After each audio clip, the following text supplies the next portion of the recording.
সেখানেই ভগবান শিব বৈদ্যনাথের নামে স্থাপন হয়ে গেলেন। বৈদ্যনাথেশ্বর নামে সেখানেই স্থাপন হয়ে গেলেন।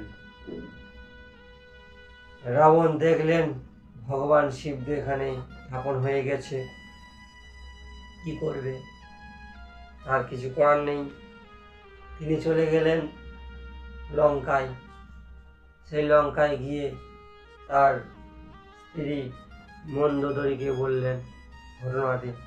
এদিকে দেবতা দেখলেন যে ভগবান শিব ওই স্থানে স্থাপন হয়েছে বৈদ্যনাথেশ্বর নামে, আর সেখানেই দেবতারা গেলেন আর সেখানেই পূজা অর্চনা করে ভগবান শিবকে স্থাপন করলেন। কিন্তু মনে মনে অনেক চিন্তা ভাবনা আছে দেবতাদের, কারণ দৈত্য অসুর এমন কিছু বর নিয়েছিল যে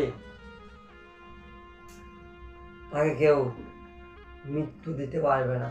তাই মনে মনে দেবতারা চিন্তা ভাবনা করলেন যে কি জানি ওই দৈত্য অসুর ভগবান শিবের কাছে কি বর নিয়েছে, কি করবে, এই চিন্তা ভাবনা করতে লাগলেন।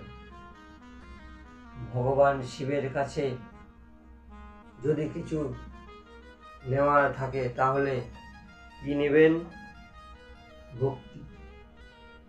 ভক্তি নিন, ভগবান শিবকে ভক্তি করুন, ধীরে ধীরে সব পাবেন। ভগবান শিব কি দিতে পারে না?